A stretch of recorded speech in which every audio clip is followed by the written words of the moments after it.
KBC ਸਾਡੇ ਵਿੱਚ ਨੇ ਸ਼੍ਰੀਮਤੀ ਮੰਜੂ ਸ਼ਰਮਾ ਜੀ। ਮੰਜੂ ਸ਼ਰਮਾ ਜੀ ਦੇ ਬਾਰੇ 'ਚ ਮੈਂ KBC ਦੇ ਦਰਸ਼ਕਾਂ ਨੂੰ ਇਹ ਦੱਸਣਾ ਚਾਹਾਂਗਾ ਕਿ ਬਹੁਤ ਹੀ ਇਹਨਾਂ ਨੇ अनूठा प्रोग्राम चलाया है, बेजुबान बेसहारा जानवर जिन्हां दी कोई जुबान नहीं, ਜਿਹੜੇ ਦੱਸ नहीं सकते किन्नियां तकलीफां दे विच ने, उन्हां नूं संभालण दा, उन्हां नूं चारा पाउण दा, उन्हां नूं हर तरफ तो ध्यान रखण दा एक प्रोग्राम चलाया है। मैं KBC वालों KBC दे दर्शकां वालों मैडम दा बहुत बहुत धन्नवादी हाँ कि शहर दे विच मैडम वर्गे इक्का या दुक्का ही लोग ने जिहड़े इहो जिहे प्रोग्राम चला रहे हैं।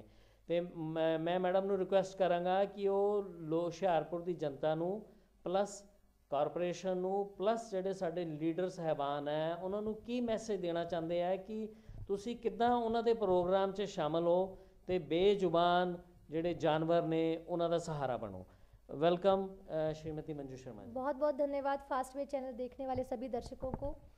एंड मेरी आप सभी से एक ही विनती है कि मेरा लक्ष्य सबसे मुश्किल है, क्योंकि जब भी मैं सड़क पे गायों को गुड़ खिलाती हूँ या चारा खिलाती हूँ तो कहीं ना कहीं डांट मुझे ही पड़ती है कि आप उसको बढ़ावा दे रहे हो, लेकिन ये गाय, ये पशु और ये कचरा, ये सब हमारे घरों से आ रहा है। प्रशासन से मुझे एक ही रिक्वेस्ट है कि वो मुझे मदद कर सकते हैं।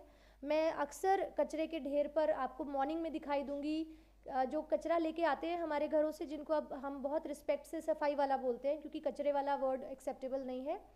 जो सफाई वाले आते हैं उनसे मैं बात करती हूँ कि भैया आप यही सोच लो कि क्योंकि अभी ये तो सोल्यूशन नहीं हो सकता कि गायें सड़क पर क्यों है और डंप पे क्यों है, उसका अभी कोई सोल्यूशन नहीं निकाल पाए ना सरकार ना हम लोग, तो वो तो दिखाई देंगी आपको। हर डंप पे 16, 17, 20 गाय, बैल, बूढ़े खच्चर सब दिखाई देंगे।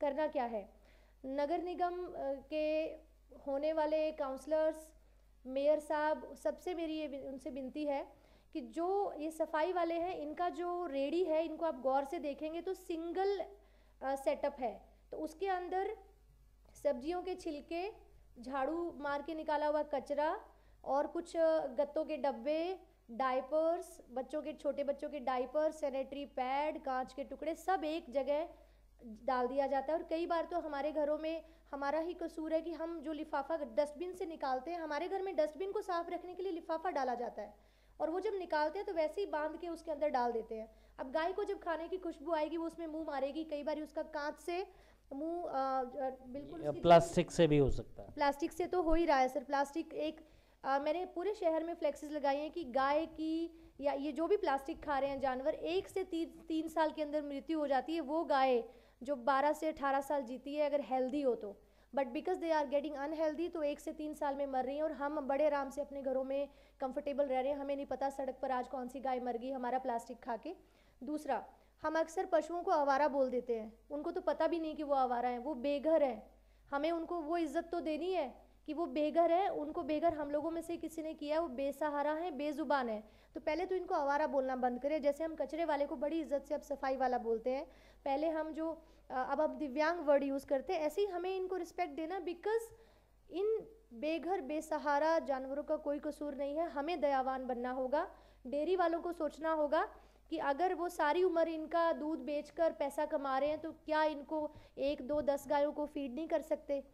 हमारे हिंदू धर्म का ही आप सदका ले लो कि चलो उनके हमें सिखाया गया है कि गाय हमारी माता है, तो उनको थोड़ी सेवा तो दे दो। अगर एक डेयरी वाला हो सकता है सारी गायों को नहीं संभाल सकता जो दूध नहीं देती, पर 1 या 2 को अडॉप्ट कर ले तो कुछ हद तक समस्या सॉल्व होगी। तो प्रशासन से एक ही रिक्वेस्ट है कि जो सफाई वाले को 2 सेगमेंट की रेडियाँ दी जाएँ, एक में सूखा प्लास्टिक, एक में गीला प्लास्टिक। हमारे सोसाइटी के लोग इतने जिम्मेदार ज़रूर हैं कि अगर आपके घर पे रेडी 2 सेगमेंट की आ रही है तो काफ़ी हद तक वो सेग्रीगेशन शुरू हो जाएगा। और लोगों से मेरी यही अपील है कि आंखें बंद करके मत जियो। अपने लिए जीना बहुत अच्छा है, बहुत बढ़िया, आप आगे बढ़ो, लेकिन थोड़े निस्वार्थ सेवा करो। जब घर से निकलो तो देखो कि कौन पेन में है। अक्सर मैंने रिक्वेस्ट करा है कि कमर्शियल एरिया जहाँ दुकानें हैं वहाँ पे भी आपको डॉग्स दिखाई देंगे, तो रात को जब आप दुकान बंद करके जाते हैं, शटर मंगल करके जाते हैं, 2 बोरी बिछा दो। खास तौर पे नवंबर, दिसंबर, जनवरी की सर्दियों में आपको वो डॉग रखवाली करेगा, आपको वो डॉग दुआ देगा, और जब आप सो रहे होंगे तो आपके अकाउंट में पुण्य की एंट्री बढ़ती जाएगी। तो सिर्फ 1 या 2 वो भी फटी हुई बोरी दे दो, उसमें भी बड़े खुश हैं। आपकी दुकान के आगे अगर शेड है तो बहुत अच्छा, फिर तो ज़रूर बोरी रखो क्योंकि वो बारिश से भी बचेगा। सो देयर आर बहुत छोटे छोटे इनिशिएटिव्स हम सोसाइटी के लोग कर सकते हैं, बजाय कि इन जानवरों को कोसने के, बजाय कि इनसे हमें नुकसान हो रहा है। आपको हमारे बच्चों को इन जानवरों से कनेक्ट होना सिखाना होगा। अक्सर मैंने देखा हमारी कॉलोनी में जब गाय आती थी तो लेडीज़ डर के बच्चों को खींच लेती थी, मार देगी, हाय गाय मार देगी। लेकिन जब मैंने फीड करना सिखाया तो वो बच्चे उनको बड़ा प्यार कर रहे हैं। मैं फ़ोटोग्राफ्स पोस्ट करती हूँ। सो ये डोमेस्टिक एनिमल्स है, ये वाइल्ड नहीं है, ये मारते नहीं है, ये अपने बचाव के लिए भले ही एक्शन ले। तो हाँ, एक सेफ़ तरीके से अपने बच्चों को गौशाला ले जाइए, इन जानवरों से जानकारी करवाइए, मिलवाइए। एंड ग्रेजुअली जब हमारे बच्चों में दया बढ़ेगी तो आने वाला जो टाइम है वो इन बेघर बेसहारा के लिए बहुत अच्छा होगा। So thank you so much. And please हमारे घरों में कचरे की सेग्रीगेशन कीजिए, ये भी गौ सेवा ही है, क्योंकि हमारे घर से निकला कचरा किसी का पेट भर सकता है, किसी की जान भी ले सकता है। सोचना बस हमें है। मैडम ने बहुत वधिया मैसेज दिता कि ਜਿਹੜੇ ਬੇਜ਼ੁਬਾਨ ਬੇਸਹਾਰਾ ਜਾਨਵਰ ਨੇ ਇਹਨਾਂ ਦੇ ਪ੍ਰਤੀ ਜਿਹੜਾ ਹੈਗਾ ਦ੍ਰਿਸ਼ਟੀਕੋਣ ਮਾਨਵਤਾ ਦਾ ਅਪਣਾਇਆ ਜਾਵੇ। ਜਿਵੇਂ ਅਸੀਂ ਆਪਣੇ ਬੱਚਿਆਂ ਨੂੰ ਸਰਦੀ ਔਰ ਗਰਮੀ ਤੋਂ ਬਚਾਉਂਦੇ ਹਾਂ, ਉਹਨਾਂ ਨੂੰ ਕੱਪੜੇ ਲੈ ਕੇ ਦਿੰਦੇ ਹਾਂ, ਉਹਨਾਂ ਦੀਆਂ ਸੁਵਿਧਾਵਾਂ ਦਾ ਧਿਆਨ ਰੱਖਦੇ ਹਾਂ, ਇਹੋ ਤਰ੍ਹਾਂ ਜਿਹੜੇ ਜਾਨਵਰ ਹੈ ਉਹਨਾਂ ਨੂੰ ਮੌਸਮ ਦੀ ਮਾਰ ਤੋਂ ਬਚਾਇਆ ਜਾਵੇ। ਦੂਜਾ ਮੈਡਮ ਦਾ ਮੈਸੇਜ ਬਹੁਤ ਅੱਛਾ ਹੈ ਕਿ ਸਾਡੀ ਕਾਰਪੋਰੇਸ਼ਨ ਨੂੰ ਵੇਸਟ ਮੈਨੇਜਮੈਂਟ ਦੇ ਉੱਤੇ बहुत ही एक सॉलिड दृष्टिकोण लैके आना पएगा, क्योंकि अगर असी वेस्ट तो आने वाले हज़ारां सालां च प्रोड्यूस होएगी। As long as man is there waste is there. इसलिए वेस्ट मैनेजमेंट के उत्ते सोचो तो जानवरां नूं बचाओ।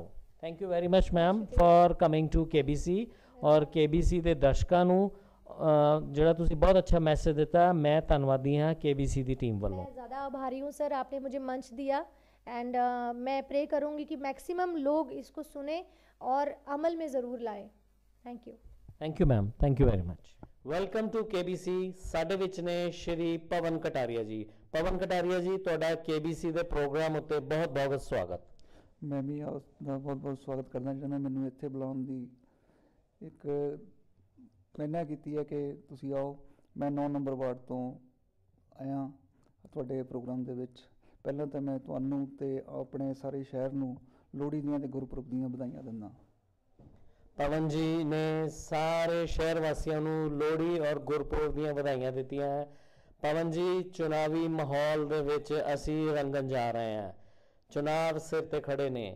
ਬਹੁਤ ਅਹਿਮ ਹੈ ਸਾਡੇ ਸ਼ਹਿਰ ਲਈ ਇਹ ਚੁਣਾਵ, ਕਿਉਂਕਿ ਲੋਕਤੰਤਰ ਦੀ ਪਹਿਲੀ ਪੌੜੀ ਹੈ ਔਰ ਸਿੱਧਾ ਸੰਬੰਧ ਹੈ ਹੁਸ਼ਿਆਰਪੁਰ ਸ਼ਹਿਰ ਦੇ ਵਿਕਾਸ ਨਾਲ।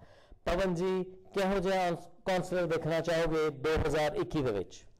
ਅਸੀਂ 2021 ਦੇ ਵਿੱਚ ਕੌਂਸਲਰ ਉਹ ਦੇਖਣਾ ਚਾਹਾਂਗੇ। ਪਹਿਲਾਂ ਤਾਂ ਮੈਂ ਹਰ ਇੱਕ ਪਾਰਟੀ ਨੂੰ ਇਹ ਵੀ ਕਰਦਾ ਕਿ ਇੱਕ ਨੌਜਵਾਨ ਨੂੰ ਲੈ ਕੇ ਆਉਣ। ਜਿਹੜੀ ਨੌਜਵਾਨ ਪੀੜ੍ਹੀ ਹੈ ਉਹਨੂੰ ਸਾਰਾ ਪਤਾ ਹੁੰਦਾ ਹੈ ਕਿ ਅਸੀਂ ਅੱਜ ਕੱਲ੍ਹ ਕੀ ਕਰਨਾ ਹੈ, ਕੀ ਆਪਣਾ ਵਿਕਾਸ ਕਰਾਉਣਾ ਹੈ, ਕਿੱਦਾਂ ਦਾ ਵਿਕਾਸ ਕਰਵਾਉਣਾ ਹੈ, ਕੀ ਕਰਨਾ ਹੈ। ਬਾਕੀ ਜੋ ਵੀ ਪਾਰਟੀ ਨੇ ਆਪਣਾ ਚੁਣਿਆ ਹੈ ਉਹਨੂੰ ਚਾਹੀਦਾ ਹੈ ਕਿ ਜਿਸ ਵੇਲੇ ਉਹ ਜਿੱਤ ਕੇ ਸਾਡੇ ਵਿੱਚ ਆਉਂਦਾ ਹੈ ਉਹ ਸਾਡੇ ਸਾਰਿਆਂ ਦਾ ਖਿਆਲ, ਆਮ ਛੋਟੇ ਦਾ ਵੱਡੇ ਦਾ ਸਾਰਿਆਂ ਦਾ ਹਰ ਇੱਕ ਤਰ੍ਹਾਂ ਦਾ ਖਿਆਲ ਰੱਖੇ ਕਿ ਮੈਂ ਉਹਨਾਂ ਨੂੰ ਕਿਸ ਤਰ੍ਹਾਂ, ਕਿਉਂਕਿ ਉਹਨਾਂ ਨੇ ਮੈਨੂੰ ਜਿਤਾ ਕੇ ਭੇਜਿਆ ਹੈ, ਮੈਂ ਉਹਨਾਂ ਦੀ ਹਰ ਇੱਕ ਤਰ੍ਹਾਂ ਦੀ ਤਕਲੀਫ ਸੁਣਾ। ਪਵਨ ਜੀ ਨੇ ਦੱਸਿਆ ਕਿ ਕੌਂਸਲਰ ਜਿੱਤਣ ਤੋਂ ਵਾਰਡ ਦਾ ਮੁਖੀਆ ਬਣ ਜਾਂਦਾ ਹੈ। ਉਹਨੂੰ ਹਰ ਬੰਦੇ ਦੀ ਪ੍ਰੋਬਲਮ ਦਾ ਪਤਾ ਹੁੰਦਾ ਹੈ ਔਰ ਉਹਨੂੰ ਕੋਸ਼ਿਸ਼ ਕਰਨੀ ਚਾਹੀਦੀ ਹੈ ਹਰ ਬੰਦੇ ਦੀ ਪ੍ਰੋਬਲਮ ਸੋਲਵ ਕੀਤੀ ਜਾਵੇ। तो इन्होंने आने वाले टाइम एक यूथ और यंग कौंसलर की वकालत की है। पवन जी, मेरा अगला सवाल तुहाडे तो यह है कि साडे शहर दे विच बहुत सारे रिटायर्ड अधिकारी ने, जजेस ने, वकील ने, डॉक्टर्स ने, प्रोफैसर्स ने, क्या इहो जिहे अधिकारियों की सेवा लीती जाए ताकि शहर का होर और वार्ड का होर वधिया विकास हो सके? ये इस तरह है सर कि उन्होंने सेवा जी आप कह सकते हैं वो सेवा साढ़े जो कौंसलर जितदा उहदे नाल सेवा करन वो ज़्यादा बैटर है, क्योंकि वो ऑलरेडी पेंशन लैंदे ने, अपने सेवा कर चुके ने, सेवा करते आ रहे हैं पिछे। अपना जिहड़ा उन्हां दा ज्ञान है वो जिते हुए कौंसलर नूं देण, ना कि वो एक पार्टी दे नाल रिलेटेड होके मुड़ के दोबारा इलैक्शन लड़न दे जां अपने ये सोचण कि सानूं 21,500 रुपये सैलरी मिलनी है जां सानूं पेंशन लगनी है, उस चीज़ नूं ना सोचण कि ये सोच के चलन कि असी एक कौंसलर नूं आपां एक सलाह दईए किसी भी पार्टी का होवे। ये नहीं मैं कहना किस पार्टी का, किसी भी पार्टी का होवे। बहुत वधिया दस्सिया पवन जी ने ਕਿ ਜਿਹੜਾ ਅਧਿਕਾਰੀ ਰਿਟਾਇਰਡ ਹੈ ਉਹਨੂੰ ਆਪਣੇ ਵਾਰਡ ਦੇ ਵਿੱਚ ਆਪਣੇ ਜਿਹੜੇ ਕਾਉਂਸਲਰ ਹੈ ਉਹਨੂੰ ਸਲਾਹ ਦੇਣੀ ਚਾਹੀਦੀ ਹੈ, ਮਾਰਗਦਰਸ਼ਨ ਕਰਨਾ ਚਾਹੀਦਾ ਹੈ, ਕਿਸੇ ਵੀ ਪਾਰਟੀ ਤੋਂ ਕਿਉਂ ਨਾ ਕਾਉਂਸਲਰ ਬਿਲੋਂਗ ਕਰਦਾ ਹੋਵੇ। ਪਵਨ ਜੀ, ਮੇਰਾ ਅਗਲਾ ਸਵਾਲ ਇਹ ਹੈ ਕਿ ਸ਼ਹਿਰ ਦੇ ਵਿੱਚ ਬਹੁਤ ਆਵਾਰਾ ਪਸ਼ੂ ਘੁੰਮ ਰਹੇ ਨੇ, ਅਸੀਂ ਕਾਰਪੋਰੇਸ਼ਨ ਨੂੰ ਪ੍ਰੋਪਰ ਸੈਸ ਦੇ ਰਹੇ ਹਾਂ, ਸੈਸ ਦਾ ਇਸਤੇਮਾਲ ਨਹੀਂ ਹੁੰਦਾ।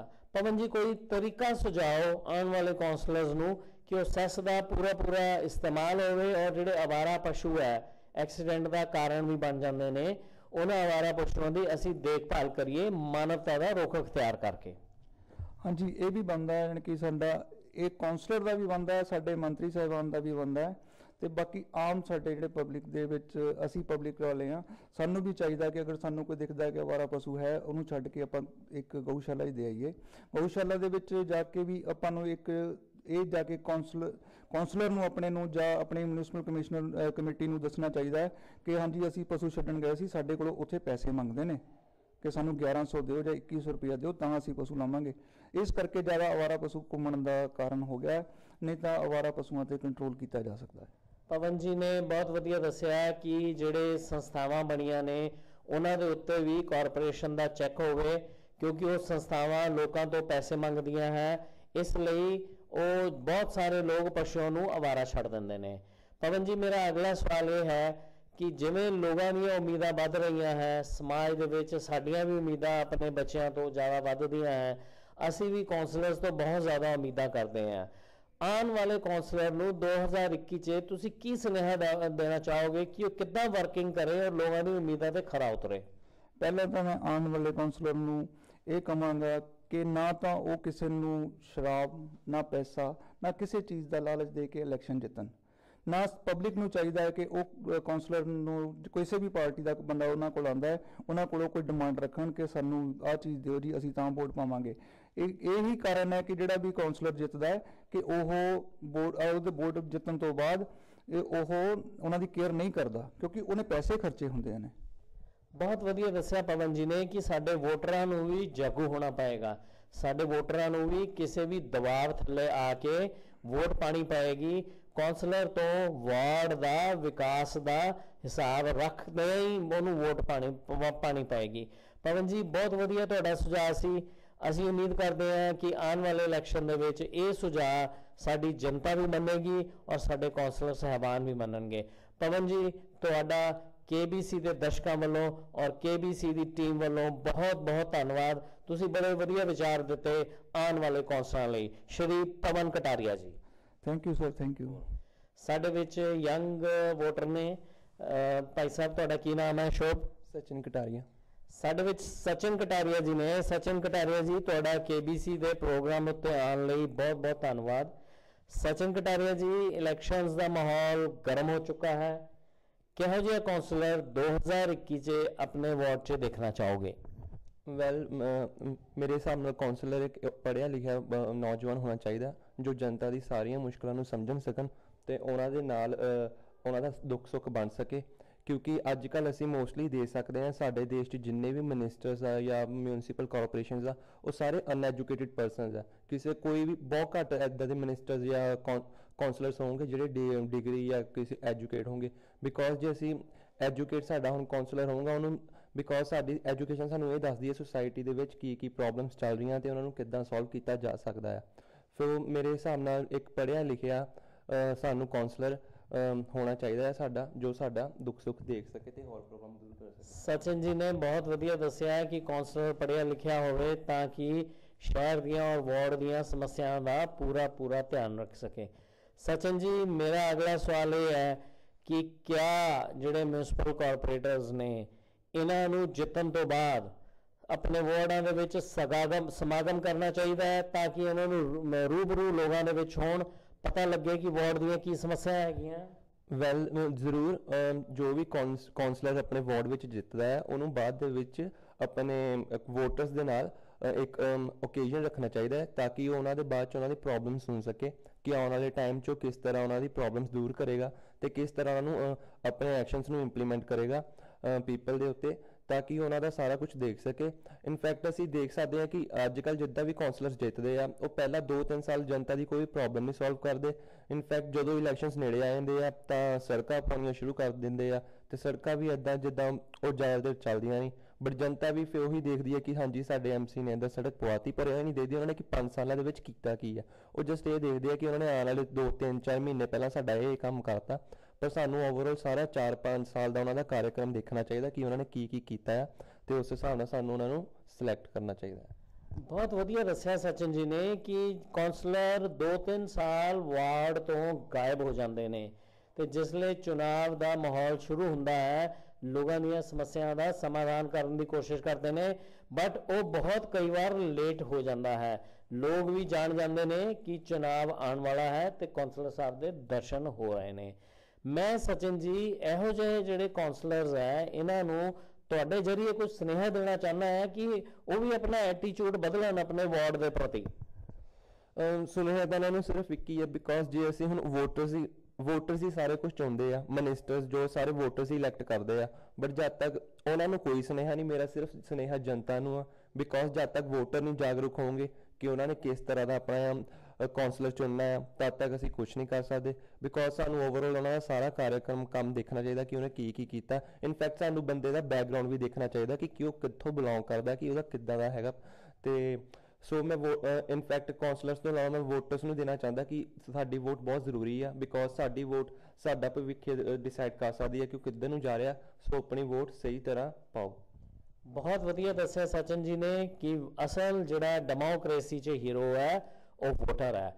ਵੋਟਰ ਜਾਗੋ, ਵੋਟਰ ਜਾਗੋ। ਅਗਰ ਵੋਟਰ ਜਾਗ ਜਾਏਗਾ ਉਹ ਕੌਂਸਲਰ ਨੂੰ ਬਾਰ-ਬਾਰ ਸਵਾਲ ਕਰੇਗਾ, ਰੋਜ਼ ਪ੍ਰਤੀਦਿਨ ਫੋਲੋਅਪ ਕਰੇਗਾ ਵਾਰਡ ਦੇ ਕੰਮਾਂ ਦੇ ਲਈ।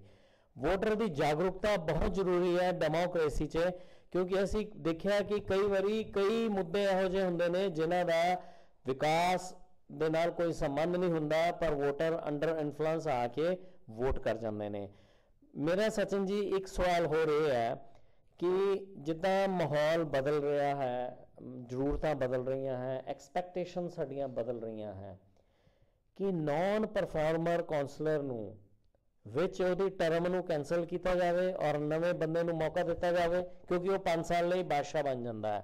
ਇੱਦਾਂ ਦਾ ਕੋਈ ਕਾਨੂੰਨ ਆਵੇ ਕਿ ਜਿਹੜਾ ਪਰਫਾਰਮ ਨਾ ਕਰ ਸਕੇ ਉਹਨੂੰ ਬਾਹਰ ਕੱਢਿਆ ਜਾਵੇ। ਵੈਲ ਜ਼ਰੂਰ ਮੇਰੇ ਅਕੋਰਡਿੰਗ ਕਿ ਇੱਦਾਂ ਦਾ ਇੱਕ ਲਾਅ ਬਣਨਾ ਚਾਹੀਦਾ ਹੈ, ਬਿਕੋਜ਼ ਜਿਹੜਾ ਇੱਕ ਵਾਰ ਗਵਰਨਮੈਂਟ 'ਚ ਜਦ ਕੋਈ MC ਬਣ ਗਿਆ ਹੈ ਉਹਨੂੰ ਸਮਕੀ ਦੂਸਰੇ ਨੂੰ ਚਾਂਸ ਦੇਣਾ ਚਾਹੀਦਾ। ਬਿਕੋਜ਼ 5 ਸਾਲ ਅਗਲੇ ਨੇ ਆਪਣਾ ਬਹੁਤ ਸਹੀ ਤਰ੍ਹਾਂ ਜਿੱਦਾਂ ਵੀ ਕੀਤਾ, ਪਰ ਅੱਗੇ ਇੱਕ ਨਵੇਂ ਬੰਦੇ ਨੂੰ ਚਾਂਸ ਦਿਓ, ਬਿਕੋਜ਼ ਹਰ ਇੱਕ ਬੰਦੇ ਦੀ ਸੋਚ ਅਲੱਗ ਹੁੰਦੀ ਆ, ਤੇ ਉਹਨਾਂ ਨੂੰ ਇਹ ਵੀ ਹੁੰਦਾ ਕਿ ਉਹਨਾਂ ਨੇ ਕਿੱਦਾਂ ਰਨ ਕਰਨਾ, ਸਿਸਟਮ ਨੂੰ ਕਿੱਦਾਂ ਚਲਾਉਣਾ। ਸੋ ਜੇ ਅਸੀਂ ਇੱਕ ਹੀ ਬੰਦੇ ਨੂੰ ਲੈ ਕੇ 2-3 ਜਾਂ 3 ਵਾਰ ਉਹਨੂੰ ਬੰਦੇ ਨੂੰ MC ਬਣਾ ਦਈਏ ਜਿਹੜਾ ਉਸ ਲਾਇਕ ਹੈ ਹੀ ਨਹੀਂ, ਫਿਰ ਅਸੀਂ ਕੁਝ ਨਹੀਂ ਐਕਸਪੈਕਟ ਕਰ ਸਕਦੇ ਉਹਨਾਂ ਤੋਂ। ਇਨਫੈਕਟ ਚੇਂਜ ਹੋਣੇ ਚਾਹੀਦੇ ਆ MC। ਜਿਹੜਾ ਇੱਕ ਵਾਰ MC ਬਣ ਗਿਆ ਉਹਨੂੰ ਦੁਬਾਰਾ ਮੌਕਾ ਨਹੀਂ ਮਿਲਣਾ ਚਾਹੀਦਾ, ਸਮਕੀ ਹੋਰ ਕਿਸੇ ਨੂੰ ਮੌਕਾ ਦੇਣਾ ਚਾਹੀਦਾ।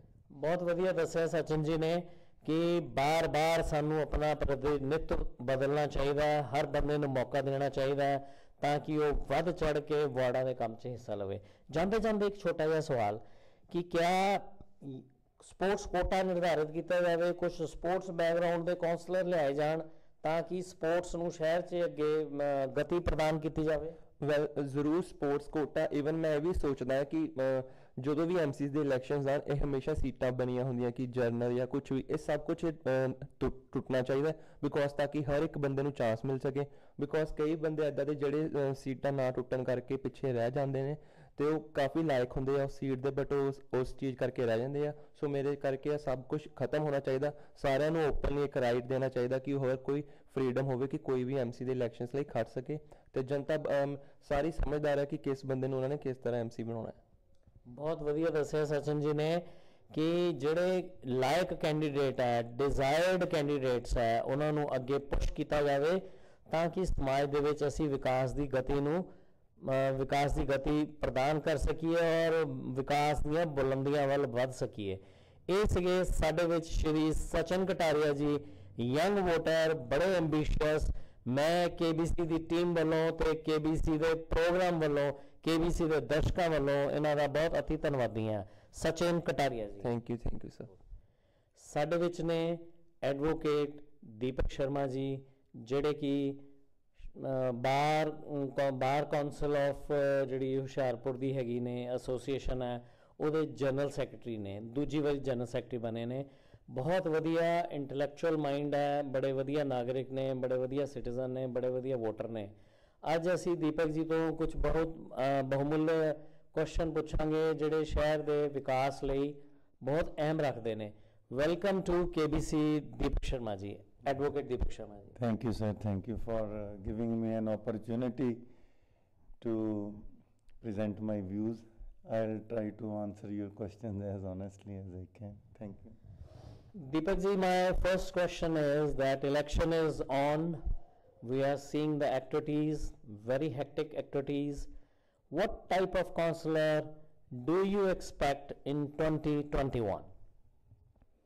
I think the need of the hour is that we need very honest, focused, energetic and committed councillors who can change the entire landscape, the internal beauty of this beautiful city called City of Saints, Hoshiarpur.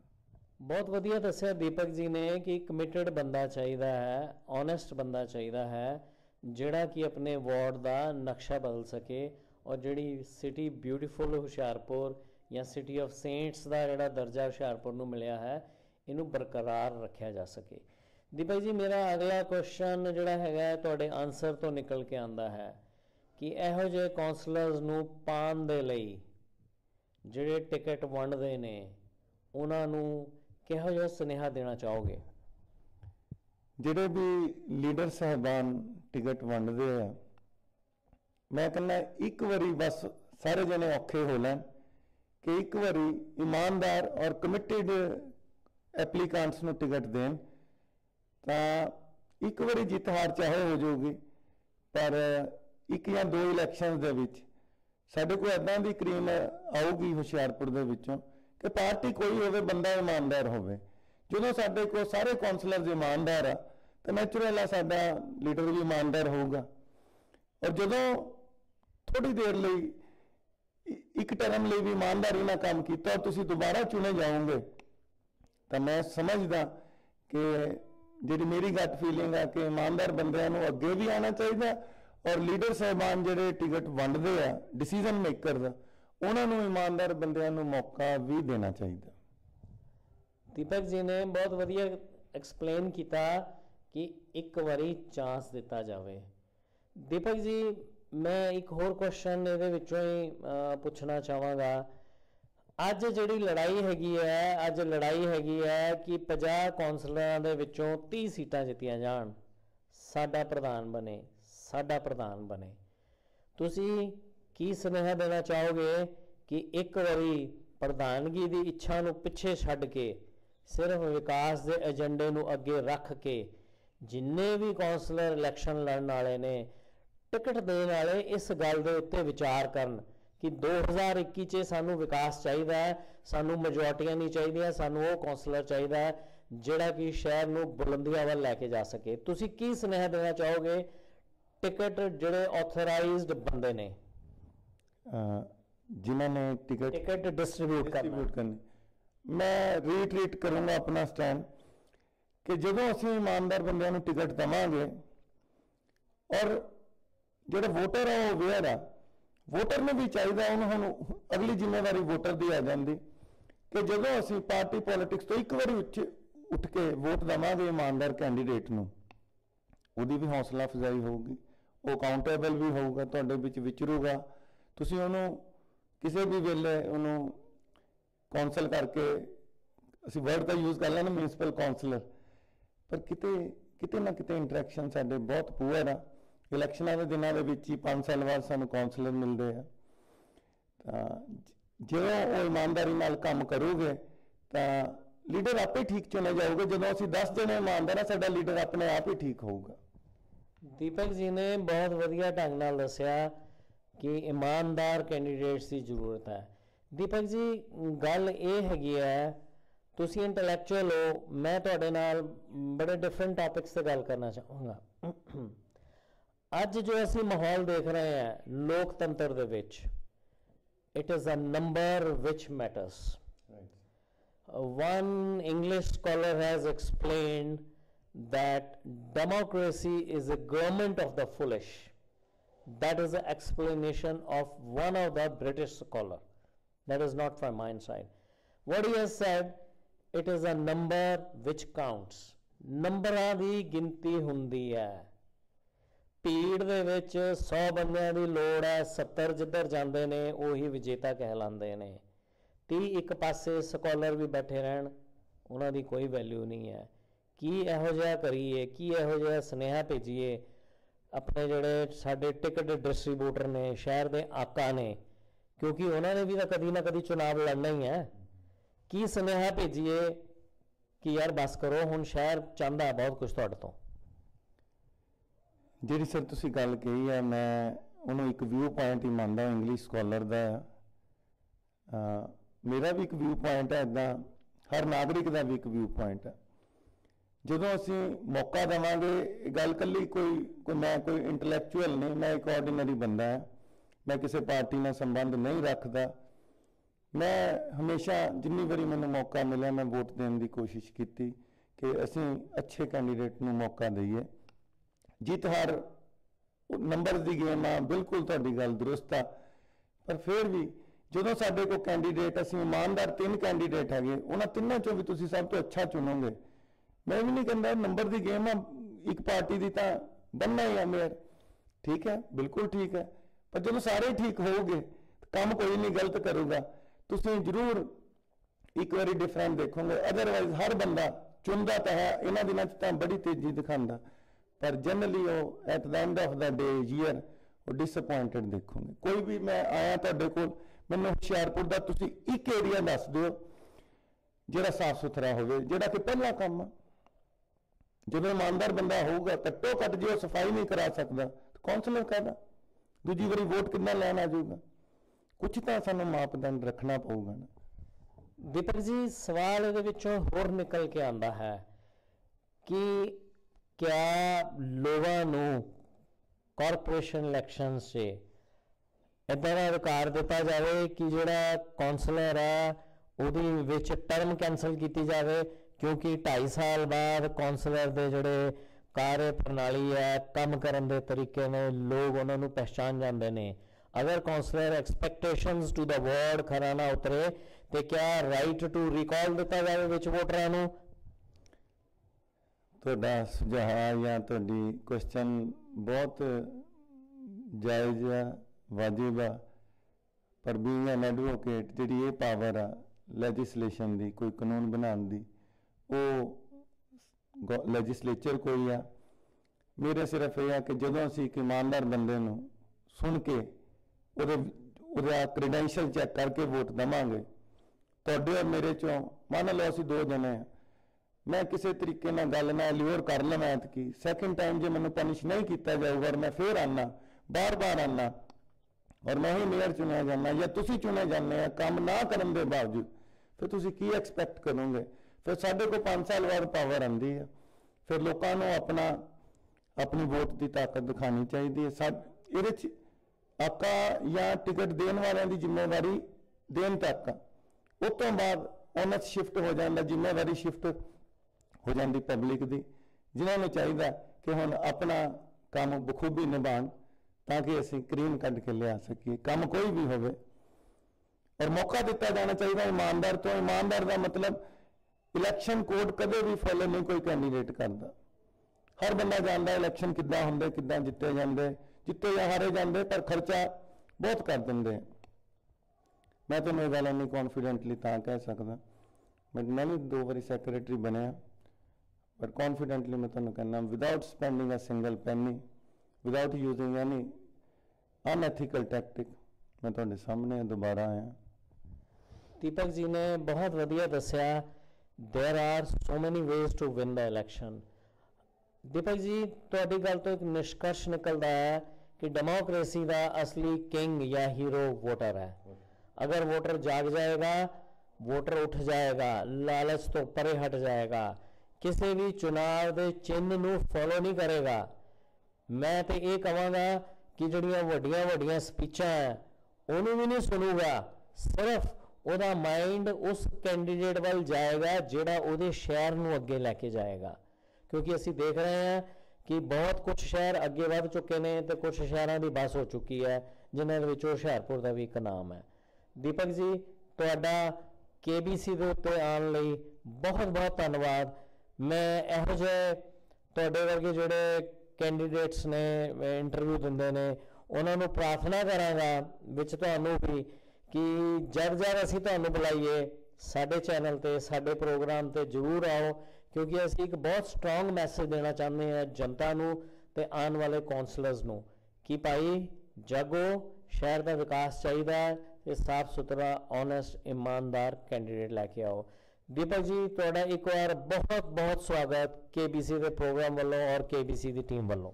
Thank you so much sir for giving me N opportunity. ਬਾਕੀ ਜਿਹੜੀ ਤੁਸੀਂ ਗੱਲ ਕੀਤੀ ਕਿ ਮੈਂ ਆਵਾਂਗਾ, ਤੁਸੀਂ ਮੌਕਾ ਦਿੱਤਾ, ਜੇ ਮੇਰੇ ਵਿਚਾਰ ਕੁਝ ਵੀ ਇੱਕ ਵੀ ਕੈਂਡੀਡੇਟ ਅੱਛਾ ਚੁਣਨ 'ਚ ਮਦਦ ਕਰਨ ਜਾਂ ਮੈਂ ਕਿਸੇ ਤਰੀਕੇ ਵੀ ਇੰਸਟਰੂਮੈਂਟਲ ਹੋਵਾਂ ਤਾਂ ਮੈਂ ਖੁਸ਼ਕਿਸਮਤ ਸਮਝੂੰਗਾ, ਮੇਰਾ ਫਰਜ਼ ਪੂਰਾ ਹੋ ਗਿਆ। ਬਾਕੀ ਤੁਸੀਂ ਜਦੋਂ ਵੀ ਬੁਲਾਓਗੇ ਮੇਰੇ ਲਈ ਸਿਰ ਮੱਥੇ ਹੋਊਗਾ। Thank you so much. Deepak ji, ਮੇਰੇ ਕੋਲ ਪ੍ਰਸ਼ਨ ਤੇ ਬਹੁਤ ਨੇ, ਬਸ ਕੁਝ ਸਮਾਂ ਇਜਾਜ਼ਤ ਨਹੀਂ ਦਿੰਦਾ ਸਾਨੂੰ। ਮੈਂ ਤੁਹਾਨੂੰ ਰੀਅਲੀ ਐਪਰੀਸ਼ੀਏਟ ਕਰਦਾ ਹਾਂ ਕਿ ਤੁਸੀਂ ਖੁੱਲ੍ਹ ਕੇ ਵਿਚਾਰ ਦਿੱਤੇ ਔਰ ਜਨਤਾ ਨੂੰ ਦੱਸਿਆ ਕਿ ਭਾਈ ਸਹੀ ਸੱਚਾ ਕੈਂਡੀਡੇਟ ਚੁਣੋ। ਦੀਪਕ ਜੀ, once again thank you very much on behalf of the KBC team and KBC program। Thank you so much sir. ਸਾਡੇ ਵਿੱਚ ਨੇ ਸ਼੍ਰੀ ਅਸ਼ਵਨੀ ਸ਼ਰਮਾ ਜੀ, ਮਹਲਪੁਰ ਅੱਡੇ ਤੋਂ ਰਿਟਾਇਰਡ ਅਧਿਆਪਕ ਨੇ, ਬਹੁਤ ਵਧੀਆ ਸਿਟੀਜ਼ਨ ਆਫ ਦ ਸਿਟੀ ਨੇ, ਬਹੁਤ ਵਧੀਆ ਕਿਰਦਾਰ ਹੈ। ਸ਼ਰਮਾ ਜੀ, ਤੁਹਾਡਾ ਬਹੁਤ ਬਹੁਤ ਸਵਾਗਤ KBC ਦੀ ਟੀਮ ਵੱਲੋਂ ਤੇ KBC ਦੇ ਪ੍ਰੋਗਰਾਮ ਵੱਲੋਂ। ਮੈਂ ਅਸ਼ਵਨੀ ਕੁਮਾਰ ਫਾਸਟ ਵੇ ਦਾ ਬਹੁਤ ਧੰਨਵਾਦੀ ਹਾਂ ਕਿ ਉਹਨਾਂ ਨੇ ਮੈਨੂੰ ਮੌਕਾ ਦਿੱਤਾ ਕਿ ਮੇਰੇ ਮਨ 'ਚ ਜੋ ਵਿਚਾਰ ਹਨ ਕਿ ਇਹ ਸਾਡਾ ਕੌਂਸਲ ਕਿੱਦਾਂ ਦਾ ਹੋਣਾ ਚਾਹੀਦਾ ਹੈ, ਇਹ ਬਹੁਤ ਵਧਾਈ ਦੇ ਪਾਤਰ ਹੈ। ਸ਼ਾਇਦ ਤੁਸੀਂ ਵੀ ਵਧਾਈ ਦੇ ਪਾਤਰ ਹੋ ਕਿ ਸਾਡੀ ਜਿਹੜੀ ਦਿਲ ਦੀ ਗੱਲ ਹੈ ਉਹ ਸਭ ਲੋਕਾਂ ਤੱਕ ਜਾਵੇ ਔਰ ਸੋਚਣ ਕਿ ਸਾਨੂੰ ਕਿੱਦਾਂ ਵੋਟ ਕਰਨੀ ਚਾਹੀਦੀ ਹੈ। ਬਹੁਤ ਧੰਨਵਾਦ। ਸ਼ਰਮਾ ਜੀ, ਤੁਸੀਂ ਬਹੁਤ ਵਧੀਆ ਢੰਗ ਨਾਲ ਦੱਸਿਆ। ਸਾਡਾ ਪ੍ਰੋਗਰਾਮ ਦਾ ਮਕਸਦ ਵੀ ਇਹੀ ਹੈ ਕਿ ਅਸੀਂ ਲੋਕਾਂ ਨੂੰ ਜਾਗਰੂਕ ਕਰੀਏ ਤੇ 2021 'ਚ ਆਉਣ ਵਾਲੇ ਕੌਂਸਲਰਸ ਨੂੰ ਅਵਗਤ ਕਰਾਈਏ ਕਿ ਲੋਕ ਕੀ ਉਮੀਦ ਰੱਖਦੇ ਨੇ ਤੁਹਾਡੇ ਤੋਂ। ਸ਼ਰਮਾ ਜੀ, ਮੇਰਾ ਪਹਿਲਾ ਪ੍ਰਸ਼ਨ ਹੈ, ਕਿਹੋ ਜਿਹਾ ਕੌਂਸਲਰ 2021 'ਚ ਦੇਖਣਾ ਚਾਹੋਗੇ? ਮੇਰੀ ਦਿਲੀ ਇੱਛਾ ਇਹ ਹੈ ਕਿ ਜੋ ਕੌਂਸਲਰ ਹੈ, ਇੱਕ ਤਾਂ ਉਹਦੇ ਮਨ 'ਚ ਸਭ ਤੋਂ ਜ਼ਿਆਦਾ ਜ਼ਰੂਰੀ ਅੱਜ ਦੇ ਸਮੇਂ 'ਚ ਜੋ ਸਾਡਾ ਸਮਾਂ ਇਸ ਵੇਲੇ ਚੱਲ ਰਿਹਾ ਹੈ ਕਿ ਸਿੰਪੈਥੈਟਿਕ ਅਪਰੋਚ ਹੋਣੀ ਚਾਹੀਦੀ ਹੈ, ਸੰਵੇਦਨਸ਼ੀਲ ਹੋਣਾ ਚਾਹੀਦਾ ਹੈ ਕਿ ਸਮੱਸਿਆ ਕੀ ਹੈ, ਕਿਵੇਂ ਹੱਲ ਕਰ ਸਕਦੇ ਹਾਂ। ਦੂਜੀ ਗੱਲ, ਮੈਂ ਨਹੀਂ ਚਾਹੁੰਦਾ ਕਿ ਉਹ 100% ਇਮਾਨਦਾਰ ਹੋਵੇ, ਆਪਣੇ ਕੈਰੀਅਰ ਬਾਰੇ ਵੀ ਜਾਗਰੂਕ ਹੋਵੇ ਔਰ ਸਭ ਤੋਂ ਜ਼ਰੂਰੀ ਗੱਲ ਹੈ ਕਿ ਲੋਕਾਂ ਪ੍ਰਤੀ ਦਾ ਸਮਰਪਣ ਜ਼ਿਆਦਾ ਹੋਣਾ ਚਾਹੀਦਾ ਹੈ ਔਰ ਉਹ ਸਾਰੀ ਹਾਲਤ ਨੂੰ ਸਮਝਦੇ ਹੋਏ ਸਾਡੇ ਕੋਲ ਕੀ ਸਾਡੀ ਅਪਰੋਚ ਹੈ, ਸਾਡੇ ਕੋਲ ਕਿੰਨਾ ਕੁ ਫਾਈਨੈਂਸ ਹੈ, ਉਹ ਸਾਰੀਆਂ ਗੱਲਾਂ ਦਾ ਅਸੈਸ ਕਰਕੇ ਇੱਕ ਕੰਮ ਨੂੰ ਵਧੀਆ ਢੰਗ ਨਾਲ ਆਪਣੇ ਕਰੇ ਤਾਂ ਕਿ ਅਸੀਂ ਇਹ ਮਹਿਸੂਸ ਕਰੀਏ ਕਿ ਇਸ ਬੰਦੇ ਨੇ ਇਮਾਨਦਾਰੀ ਨਾਲ ਕੰਮ ਕੀਤਾ, ਭਾਵੇਂ ਉਹਦਾ ਰਿਜ਼ਲਟ 100% ਨਹੀਂ ਆਇਆ, 70 ਆਇਆ, 40 ਆਇਆ, 80 ਆਇਆ, ਜਿੰਨਾ ਕਿ ਉਹਦੀ ਡਿਵੋਸ਼ਨ ਕਿੰਨੀ ਹੈ। ਬਹੁਤ ਵਧੀਆ ਦੱਸਿਆ ਸ਼ਰਮਾ ਜੀ ਨੇ ਕਿ ਸਾਨੂੰ ਕਮਿਟਡ, ਓਨੈਸਟ ਕੌਂਸਲਰ ਮਿਲਣਾ ਚਾਹੀਦਾ ਹੈ। ਐਫਰਟਸ ਅਗਰ ਲੱਗਣਗੇ ਤਾਂ ਰਿਜ਼ਲਟ ਵੀ ਆਉਣਗੇ। ਰਿਜ਼ਲਟ ਘੱਟ ਆਉਣ ਕੋਈ ਨਹੀਂ, ਐਫਰਟਸ ਲੱਗਣੇ ਬਹੁਤ ਜ਼ਰੂਰੀ ਹੈ। ਸ਼ਰਮਾ ਜੀ, ਇੱਕ ਸਵਾਲ ਵਿੱਚੋਂ ਨਿਕਲ ਕੇ ਹੋਰ ਆਉਂਦਾ ਹੈ ਕਿ ਕੀ ਤੁਸੀਂ ਮੈਸੇਜ ਦੇਣਾ ਚਾਹੋਗੇ ਜਿਹੜੇ ਰਾਜਨੀਤਿਕ ਬੌਸਸ ਨੇ ਆਪਣੀਆਂ ਆਪਣੀਆਂ ਪਾਰਟੀਆਂ ਦੇ, ਜਿਨ੍ਹਾਂ ਨੇ ਟਿਕਟ ਵੰਡਣੀ ਹੈ, ਕਿ ਟਿਕਟ ਵੰਡਦੇ ਵੇਲੇ ਕਿਹੋ ਜਿਹਾ ਦ੍ਰਿਸ਼ਟੀਕੋਣ ਅਪਣਾਉਣ ਕੌਂਸਲਰ ਦੇ ਪ੍ਰਤੀ? ਇੱਕ ਤਾਂ ਸਭ ਤੋਂ ਪਹਿਲੇ ਜਿਹੜਾ ਕੌਂਸਲਰ ਹੋਵੇ ਉਹ ਉਸੇ ਹੀ ਏਰੀਆ ਦਾ ਹੋਣਾ ਚਾਹੀਦਾ ਹੈ, ਸਭ ਤੋਂ ਜ਼ਰੂਰੀ ਗੱਲ, ਕਿਉਂਕਿ ਉਹਦਾ ਮੈਨ ਟੂ ਮੈਨ ਕੰਟੈਕਟ ਹੈ। ਬਾਹਰ ਦਾ ਹੋਏਗਾ ਤਾਂ ਉਹਦਾ ਅਪਰੋਚ ਨਹੀਂ ਹੋਏਗੀ। ਨੰਬਰ 2, ਸਭ ਤੋਂ ਵੱਡੀ ਗੱਲ ਕੀ ਹੈ ਕਿ ਜਿਸ ਵੇਲੇ ਅਸੀਂ ਪੋਲੀਟੀਕਲ ਐਟੀਟਿਊਡ ਰੱਖ ਕੇ, ਇੱਕ ਪੋਲੀਟੀਕਲ ਅਪਰੋਚ ਰੱਖ ਕੇ ਕੰਮ ਕਰਦੇ ਹਾਂ ਤਾਂ ਉਹ ਲੋਕ ਹਮੇਸ਼ਾ ਲੋਕਾਂ ਦੇ ਪ੍ਰਤੀ ਨਹੀਂ ਹੁੰਦਾ, ਉਹਦੇ ਸੈਲਫਿਸ਼ਨੈਸ, ਪਾਰਟੀ ਪ੍ਰੋਗਰਾਮ ਉਹ ਭਾਰੂ ਹੋ ਜਾਂਦਾ ਹੈ ਤੇ ਬੰਦਾ ਆਪਣੀ ਲੀਹ ਤੋਂ ਹਟ ਕੇ ਦੂਜੇ ਪਾਸੇ ਤੁਰ ਜਾਂਦਾ ਹੈ। ਬਹੁਤ ਵਧੀਆ ਦੱਸਿਆ ਸ਼ਰਮਾ ਜੀ ਨੇ ਕਿ ਜਿਹੜੀ ਆਪਣੀ ਪੋਲੀਟੀਕਲ ਉਹਦੀ ਸਫਰ ਹੈ, ਪੋਲੀਟੀਕਲ ਜਿਹੜੇ ਰਸਤੇ ਉਹਨੇ ਤੈਅ ਕਰਨੇ ਹੈ, ਉਧਰ ਘੱਟ ਧਿਆਨ ਦੇਵੇ, ਕਿਉਂਕਿ ਡੈਮੋਕ੍ਰੇਸੀ 'ਚ ਰਾਜਾ ਉਹਦਾ ਵਾਰਡ ਦਾ ਵੋਟਰ ਹੈ। ਅਗਰ ਵੋਟਰ ਖੁਸ਼ ਹੈ ਤੇ ਆਉਣ ਵਾਲੇ ਟਾਈਮ 'ਚ ਉਹਦਾ ਪੋਲੀਟੀਕਲ ਭਵਿੱਖ ਵੀ ਸੁਰੱਖਿਅਤ ਹੈ। ਸ਼ਰਮਾ ਜੀ, ਮੇਰਾ ਅਗਲਾ ਕੁਐਸਚਨ ਇਹ ਹੈ ਕਿ ਜਿੱਦਾਂ ਤੁਸੀਂ ਦੱਸਿਆ ਵਾਰਡ ਦਾ ਪੂਰਾ ਹਿਸਾਬ ਹੋਵੇ ਕੌਂਸਲਰ ਨੂੰ, ਕਿਆ ਅੱਜ ਟਾਈਮ ਨਹੀਂ ਆ ਗਿਆ ਕਿ ਜਨਤਾ ਨੂੰ ਵੀ ਕਾਰਪੋਰੇਸ਼ਨ ਦੇ ਵਿੱਚ ਵਾਰਡਾਂ ਦੇ ਵਿੱਚ ਕਿੰਨਾ ਕਿੰਨਾ ਪੈਸਾ ਐਲੋਕੇਟ ਹੋ ਰਿਹਾ ਹੈ, ਇਹੋ ਜਿਹਾ ਪ੍ਰੋਗਰਾਮ ਵਾਰਡ ਦੇ ਪੋਰਟਲ ਤੇ ਚੜਾਇਆ ਜਾਵੇ? ਬਿਲਕੁਲ, ਸਭ ਤੋਂ ਵੱਡੀ ਗੱਲ ਹੈ ਕਿ ਕਿਸੇ ਵੀ ਵੋਟਰ ਨੂੰ ਇਹ ਪਤਾ ਹੀ ਨਹੀਂ ਹੈ ਕਿ ਸਾਡੀ ਕਿਹੜੀ ਕਿਹੜੀ ਸਕੀਮ ਆਈ ਹੈ। ਸਭ ਤੋਂ ਪਹਿਲਾਂ ਪੋਲੀਟੀਕਲ ਇਹ ਗੱਲ ਹੈ, ਵੋਟਰ ਨੂੰ ਬਿਲਕੁਲ ਨਹੀਂ ਪਤਾ। ਈਵਨ ਤਾਂ ਮੈਂ MC ਦੋ ਤਿੰਨ ਜਾਣਦਾ ਹੈ, ਉਹਨਾਂ ਨੂੰ ਵੀ ਇਹ ਨਹੀਂ ਪਤਾ ਹੁੰਦਾ ਕਿ ਇਹ ਪ੍ਰੋਜੈਕਟ ਕਦ ਸ਼ੁਰੂ ਹੋਣਾ, ਕੀ ਹੋਣਾ। ਮੀਟਿੰਗਾਂ 'ਚ ਬੈਠਦੇ ਆ ਫਿਰ ਵੀ ਪਤਾ ਕੁਛ ਨਹੀਂ, ਜਾਂ ਪਤਾ ਨਹੀਂ ਕਿਵੇਂ ਮੀਟਿੰਗਾਂ 'ਚ ਬੈਠਦੇ ਆ। ਇਸ ਕਰਕੇ ਕਿਆ ਪ੍ਰੋਜੈਕਟ ਚੱਲ ਰਿਹਾ ਹੈ, ਕਿਆ ਵੈਲ ਵਿਸ਼ਰ ਸਟੇਟਮੈਂਟ ਸਟੇਟਸ ਵੈਲ ਵਿਸ਼ਵਾਸ ਕੀ ਕਰ ਰਿਹਾ। ਸਭ ਤੋਂ ਜ਼ਰੂਰੀ ਗੱਲ ਹੈ ਕਿ ਫਾਈਨੈਂਸ ਤੁਹਾਨੂੰ ਕਿੰਨੀ ਐਲੋਕੇਸ਼ਨ ਹੋਈ ਹੈ, ਕਿਹੜੇ ਕਿਹੜਾ ਨੀਡੀ ਏਰੀਆ ਹੈ, ਕਿੱਥੇ ਅਸੀਂ ਪਹਿਲੇ ਸਟੈਪ 'ਤੇ ਚੱਲਣਾ, ਕਿਸੇ ਦੂਜੇ ਸਟੈਪ 'ਚ ਚੱਲਣਾ, ਕਿਸੇ ਤੀਜੇ ਸਟੈਪ 'ਚ ਚੱਲਣਾ, ਉਹਨਾਂ ਗ੍ਰੇਡਿੰਗ ਕਰੋ ਸਭ ਤੋਂ ਪਹਿਲਾਂ। ਸ਼ਰਮਾ ਜੀ, ਜਿੱਦਾਂ ਅਸੀਂ ਦੇਖਦੇ ਹਾਂ ਲੋਕ ਸਭਾ ਤੇ ਰਾਜ ਸਭਾ ਦੀ ਕਾਰਵਾਈ ਜਿਹੜੇ ਜਿਸਲੇ ਉਹਨਾਂ ਦੇ ਸੈਸ਼ਨ ਚੱਲ ਰਹੇ ਹੁੰਦੇ ਆ, ਪਬਲਿਕ ਡਾਇਰੈਕਟਲੀ ਉਹਨੂੰ TV ਟੈਲੀਕਾਸਟ ਦੇ ਜ਼ਰੀਏ ਦੇਖਦੀ ਹੈ। ਤੁਸੀਂ ਵਕਾਲਤ ਕਰਦੇ ਹੋ ਕਿ ਜਿਹੜੀ ਕਾਰਪੋਰੇਸ਼ਨਾਂ ਦੀਆਂ ਮੀਟਿੰਗਾਂ ਹੈ ਉਹ ਵੀ ਲੋਕਲ ਚੈਨਲ ਤੇ ਟੈਲੀਕਾਸਟ ਕੀਤੀਆਂ ਜਾਣ ਤਾਂ ਕਿ ਲੋਕਾਂ ਨੂੰ ਪਤਾ ਲੱਗੇ ਕਿ ਮੀਟਿੰਗ ਦੇ ਵਿੱਚ ਹੋ ਕੀ ਰਿਹਾ ਹੈ। ਬਿਲਕੁਲ ਬਿਲਕੁਲ 100% ਮੈਂ ਬਿਲਕੁਲ ਸਪੋਰਟ ਕਰਦਾ ਹੈ, 110% ਸਪੋਰਟ ਕਰਦਾ ਹੈ ਕਿ ਇਹ ਅੰਦਰ ਮੀਟਿੰਗਾਂ ਕੀ ਕਰਦੇ ਨੇ, ਕਿਸ ਤਰ੍ਹਾਂ ਦੀ ਮੀਟਿੰਗਾਂ ਹੁੰਦੀਆਂ, ਕਿਸ ਤਰ੍ਹਾਂ ਮੀਟਿੰਗ ਚੱਲਦੀ ਹੈ। ਸਭ ਤੋਂ ਪਹਿਲਾਂ ਮੀਟਿੰਗ ਬਾਰੇ ਪਤਾ ਹੀ ਨਹੀਂ, ਅੱਧੇ ਮੈਂਬਰ ਹੈ ਜਿਹੜੇ ਮੀਟਿੰਗ ਅੱਧੀ ਮੁੱਕਣ ਤੋਂ ਬਾਅਦ ਆਉਂਦੇ ਆ, ਜੋ ਸਾਈਨ ਮਸ਼ੀਨ ਆਇਓ। ਇਸ ਕਰਕੇ 100% ਪ੍ਰੈਜੈਂਟੇਸ਼ਨ ਦਾ ਪਤਾ ਚੱਲੇ, 100% ਕਾਰਵਾਈ ਦਾ ਪਤਾ ਚੱਲੇ ਕਿ ਇਹ ਅੰਦਰੋਂ ਗਤੀ ਕੀ ਕਰਦੇ, ਬਾਹਰ ਕੀ ਕਰਦੇ ਆ, ਸਾਨੂੰ ਪਤਾ ਨਹੀਂ ਲੱਗਦਾ ਕੁਝ ਵੀ। ਬਹੁਤ ਅੱਛਾ ਦੱਸਿਆ ਕਿ ਅੱਜ ਟਾਈਮ ਆ ਗਿਆ ਜੇ ਅਸੀਂ ਸ਼ਹਿਰ ਦੇ ਵਿਕਾਸ ਨੂੰ ਕਰਨਾ ਹੈ ਤੇ ਲੋਕਾਂ ਨੂੰ ਵੀ ਬਹੁਤ ਜਾਗਰੂਕ ਹੋਣਾ ਪਏਗਾ। ਡਿਜੀਟਲਾਈਜੇਸ਼ਨ ਜਿੱਦਾਂ ਜਿੱਦਾਂ ਵੱਧ ਰਹੀ ਹੈ, ਸਾਨੂੰ ਵੀ ਕਾਉਂਸਲਰਸ ਦੀ ਐਕਟੀਵਿਟੀ ਦੇ ਬਾਰੇ ਪੂਰਾ ਪਤਾ ਹੋਣਾ ਚਾਹੀਦਾ ਹੈ। ਸ਼ਰਮਾ ਜੀ, ਮੇਰਾ ਅਗਲਾ ਸਵਾਲ ਇਹ ਹੈ ਕਿ ਕਿਆ ਅਸੀਂ ਪਾਰਦਰਸ਼ਤਾ ਨੂੰ ਹੋਰ ਅੱਗੇ ਵਧਾਉਂਦੇ ਹਾਂ, ਹਰ ਸਾਲ ਜਾਂ 5 ਸਾਲ ਬਾਅਦ ਕਾਰਪੋਰੇਸ਼ਨ ਦੀ ਵਰਕਿੰਗ ਦੇ ਉੱਤੇ ਸ਼ਵੇਤ ਪੱਤਰ ਲੈ ਕੇ ਆਈਏ? ਬਿਲਕੁਲ ਬਿਲकुल ਬਿਲकुल, ਇਹ ਤਾਂ ਹੋਣਾ ਚਾਹੀਦਾ ਹੈ ਕਿ ਇਹ ਪ੍ਰੋਜੈਕਟ ਲੈ ਕੇ ਕੀ ਆਏ ਸੀ, ਕਿੰਨੇ ਪ੍ਰੋਜੈਕਟ ਕੰਪਲੀਟ ਕੀਤੇ, ਕਿਹੜਾ ਪ੍ਰੋਜੈਕਟ ਬਾਕੀ ਰਹਿ ਗਿਆ, ਉਹ ਫਾਈਨੈਂਸ਼ੀਅਲ ਕਰਕੇ ਰਹਿ ਗਿਆ ਕਿ ਬਿਲ ਪਾਵਰ ਕਰਕੇ ਰਹਿ ਗਿਆ, ਕਿਹਨਾਂ ਨੇ ਇੰਟਰਸਟ ਲਿਆ ਹੀ ਨਹੀਂ, ਪੈਸੇ ਨੂੰ ਕਿਸ ਤਰ੍ਹਾਂ ਕਿ ਅਲੋਟਮੈਂਟ ਜੋ ਹੋਈ ਹੈ। ਇਵਨ ਤਾਂ ਜਿਹੜੀ ਅਲੋਟਮੈਂਟ ਹੈ ਕਿਸੇ ਵੀ ਬੰਦੇ ਨੂੰ ਐਗਜ਼ੈਕਟਲੀ ਪਤਾ ਹੀ ਨਹੀਂ ਹੁੰਦਾ। ਬਜਟ 8 ਕਰੋੜ ਪਾਸ ਹੋ ਗਿਆ, 10 ਕਰੋੜ ਪਾਸ ਹੋ ਗਿਆ, ਐਲੋਕੇਸ਼ਨ ਕਿਆ ਹੋਈ, ਕਿਸ ਤਰ੍ਹਾਂ ਡਿਸਟ੍ਰੀਬਿਊਸ਼ਨ ਹੋਇਆ। ਅਸਲ ਵਿੱਚ ਤੁਸੀਂ ਹੈਰਾਨ ਹੋ ਜਾਓਗੇ ਸੁਣ ਕੇ, ਜਿਹੜਾ ਮੈਂ ਤਾਂ ਜਾਣਦਾ ਮੈਂ ਸੀਵਰੇਜ ਬੋਰਡ में गया, ਇੱਧਰ ਕੰਮ ਤੇ ਗਿਆ ਕਿ ਮਿਊਨਿਸਪੈਲਿਟੀ ਮੈਨੂੰ ਕੰਮ ਪਏ ਨੇ ਕਿ ਸੀਵਰੇਜ ਬੋਰਡ ਨੂੰ ਇਹ ਕੀ ਪੈਸੇ ਦੇ ਰਿਹਾ, ਕਿਸ ਰੇਟ ਤੇ ਦੇ ਰਿਹਾ, ਕਿੱਦਾਂ ਦੇ ਰਿਹਾ, ਇਹ ਕੁਝ ਕਹਾਣ ਦਾ ਪਤਾ ਨਹੀਂ ਚੱਲਦਾ। ਬਹੁਤ ਵਧੀਆ ਦੱਸਿਆ ਸ਼ਰਮਾ ਜੀ ਨੇ ਕਿ ਬਹੁਤ ਸਾਰੀਆਂ ਅਨਿਯਮਤਾਂ ਚੱਲ ਰਹੀਆਂ, ਪੈਸਾ ਬਹੁਤ ਕੁਝ ਹੈਗਾ, वो ਕਾਰਪੋਰੇਸ਼ਨ ਕੋ ਪੈਸੇ ਦੀ ਕੋਈ ਘਾਟ ਨਹੀਂ ਹੈ, ਘਾਟ ਹੈ ਇਮਾਨਦਾਰੀ ਨਾਲ ਇਹੋ ਜਿਹੀਆਂ ਸਕੀਮਾਂ ਨੂੰ ਇੰਪਲੀਮੈਂਟ ਕਰਨ ਦੀ। ਸ਼ਰਮਾ ਜੀ, ਜਾਂਦੇ ਜਾਂਦੇ ਇੱਕ ਸੁਨੇਹਾ ਹੋਰ ਦਿਓ ਕਿ ਜਿਹੜੇ ਕਾਉਂਸਲਰ ਇਹ ਰਾਗ ਅਲਾਪਦੇ ਨੇ ਕਿ ਕਾਰਪੋਰੇਸ਼ਨ ਕੋ ਫੰਡ ਨਹੀਂ ਹੈ, ਉਹਨਾਂ ਨੂੰ ਤੁਸੀਂ ਕੀ ਸੁਨੇਹਾ ਦੇਣਾ ਚਾਹੋਗੇ?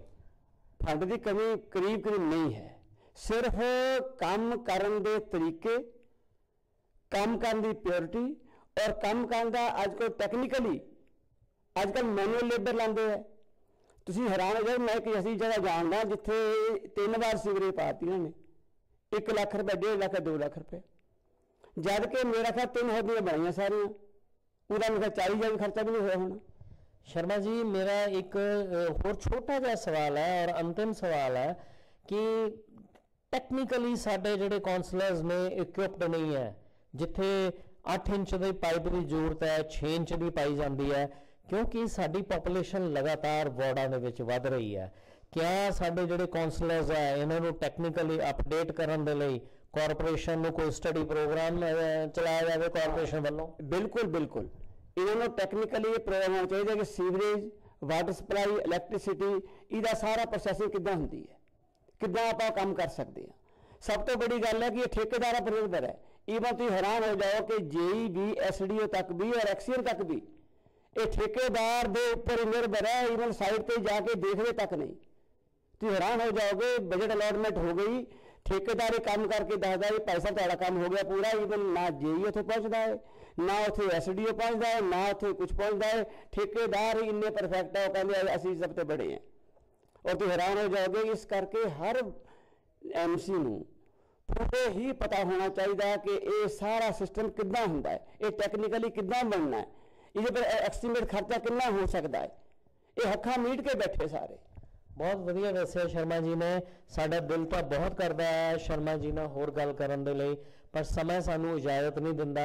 शर्मा जी तुहाडा KBC दी टीम वालों ते KBC दे दर्शकों वालों बहुत बहुत धन्यवाद। श्री अश्विनी शर्मा जी। अजय जी मैं तुहाडा बहुत धन्यवाद। तुसीं मेरे दिल दी गल्लां जिहड़ियां है MC तक पहुँचाणियां, पब्लिक तक पहुँचे, और मैं बड़ी खुशी महसूस कर रहा कि फास्ट भेज दिया। बहुत धन्यवाद, दोबारा फिर धन्यवाद करदा है कि इन्होंने बड़ा ही एक जड़ा अज साडे समय की मांग है उन्होंने पूरा करने वास्ते बड़ा अपना टाइम दिता, और अपने चैनल एक मतलब सानू आने का मौका दिता, और चैनल एक मौका मिलिया कि दिल की गल पब्लिक रखी जाए, और पब्लिक वो नुमाइंदे नूं चुने ਜਿਹੜੇ नुमाइंदे दिली तौर पर साडे लोगों की भलाई च काम करने नूं तैयार है। बाकी आले दुआले गल्लां करके अपना पीढ़ी कैरी चमकाने वालों नूं मौका नहीं देना चाहिए। सेवादार और ईमानदार, मेहनती और लोगों का वैल विशर, और सब तो बड़ा जिहड़ा एक संवेदनशील मनुख है, वधिया करैक्टर का मनुख है, उन्हें सेवा का मौका दिता जाना चाहिए। और असीं पॉलिटिकल पार्टी में भी कहांगे कि तुसीं इस गल वल ध्यान दिओ कि किहड़ा बंदा तुहाडा वर्कर बन के काम करे और लोगों का सेवक बन के काम करे, तो ताकि साडी जिहड़ी म्यूनसिपैलिटी है ये एक जिद्दां इंदौर, असीं इंदौर नहीं मनते हैं नंबर 1 ते हिंदुस्तान च, उस दी कुछ ना कुछ अगे तो बढ़े। 491 रैंक ते सीगा पिछे साडा हुशियारपुर गंदगी के मामले च सब तो थल्ले सी। सो असीं चाहुंदे कि उत्थे अगे बढ़े, और साडा चोर का की हाल है, सड़कों का की हाल है, साडी बिजली का की हाल है, ये सारा देख के, और सीवरेज का की हाल है, इन्हूं चंगा बनाओ। तुहाडा बहुत बहुत धन्यवाद, शुक्रिया। अजय शाह दे बहुत मेहरबानी। शर्मा जी तुहाडा बहुत बहुत धन्यवाद। प्रण लैन साडे MC 2021 च कि असीं भी हुशियारपुर शहर नूं नंबर 1 बनावांगे। शर्मा जी मैं तुहाडा बहुत बहुत धन्यवादी हाँ। आने वाले टाइम च असीं तुहानूं फिर एक बार जरूर सुनना चाहते हैं। Thank you very much Shri Ashwini Sharma. धन्यवाद, बहुत बहुत शुक्रिया।